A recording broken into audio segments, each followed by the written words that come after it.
Пятница 13. Дата, которая у многих вызывает нервный смешок и желание лишний раз не переходить дорогу черной кошки. Историки, правда, обычно не верят в мистику. Но даже они иногда вспоминают одно проклятие, которое звучало настолько эффектно, что игнорировать его трудно. Речь о проклятии, приписываемом великому магистру ордена тамплиеров Жаку де Моле. История начинается в пятницу 13 октября 1307 года.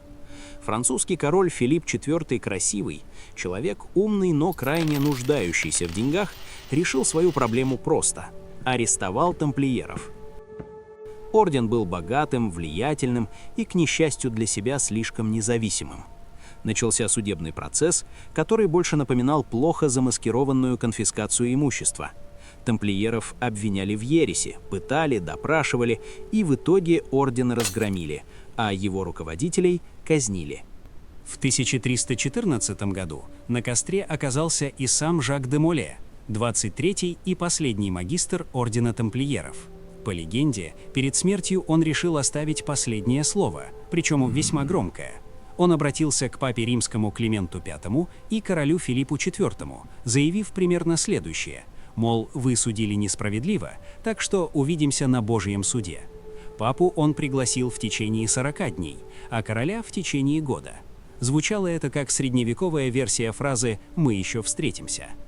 И вот тут начинается часть истории, которая заставляет любителей мистики довольно потирать руки. Папа Климент V действительно умер примерно через месяц от дизентерии.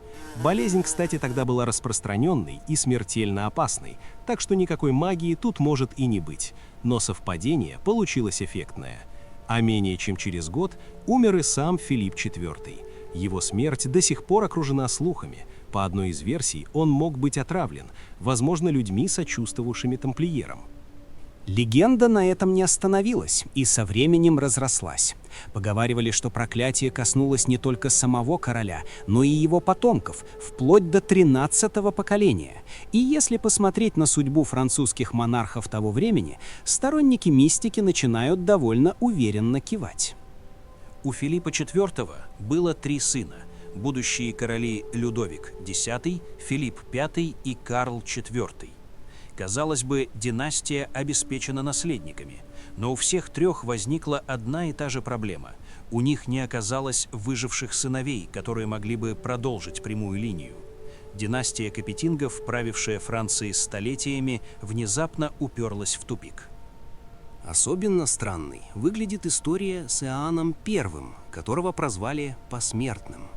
Он родился через 5 месяцев после смерти своего отца, короля Людовика X. Ребенок автоматически стал королем Франции и правил ровно 5 дней, после чего умер при неясных обстоятельствах. Средневековая медицина в тот момент могла развести руками, а хронюсты намекнуть на темные силы. Трон в итоге перешел к Филиппу VI из династии Валуа, племяннику Филиппа Красивого. И именно при нем Францию накрыла катастрофа, которую сегодня историки называют «черной смертью» – эпидемией чумы XIV века. Болезнь уничтожила огромную часть населения Европы, и Франция пострадала особенно сильно. От чумы умерла и королева Жанна. Дальше судьба французских монархов продолжала подбрасывать сюжеты, которые идеально подошли бы для мрачного исторического сериала. Например, король Карл VIII в 1498 году решил сократить путь и прошел через узкую галерею, которая одновременно служила, скажем так, средневековым туалетом. Потолки там были низкие. Король со всего размаха ударился головой, а притолоку получил тяжелую травму и умер буквально на месте, в коридоре с крайне сомнительным ароматом. Спустя несколько десятилетий еще одна королевская смерть выглядела не менее драматично. В 1559 году в Париже проходил рыцарский турнир. Король Генрих II решил лично поучаствовать, видимо, чтобы показать, что короли тоже умеют держать копье. Во время поединка с капитаном гвардии Габриэлем де Монтгомери копье соперника сломалось, и щепка пробила королю глаз. Рана оказалась смертельной. После его смерти на престол один за другим взошли его сыновья – Франциск II, Карл IX и Генрих III. Их правление пришлось на эпоху религиозных войн между католиками и протестантами. Франция буквально разрывалась на части. Заговоры, мятежи, резни, политические убийства. Страна больше напоминала кипящий котел, чем спокойное королевство.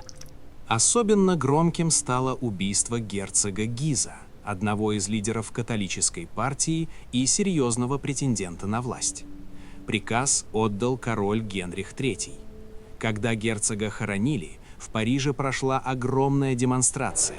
Люди гасили свечи и кричали: «Так да погасит Господь династию Валуа». С точки зрения политической пропаганды, жест мощный и довольно зловещий. А затем случился финал, который поклонники легенды о проклятии любят цитировать с особым удовольствием.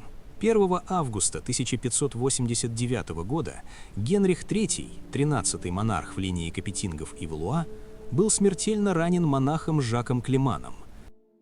Тот просто подошел к королю с письмом и ударил его ножом. Смерть Генриха III оборвала династию Валуа. На французский престол взошел новый род – Бурбоны. А сторонники красивых исторических совпадений любят говорить, что именно в этот момент дух Жака де Моле наконец-то мог успокоиться. Хотя историки, конечно, обычно добавляют: иногда цепочка политических интриг, болезней и человеческих ошибок объясняет события куда лучше, чем самое эффектное проклятие. Но, согласитесь, звучит все равно впечатляюще.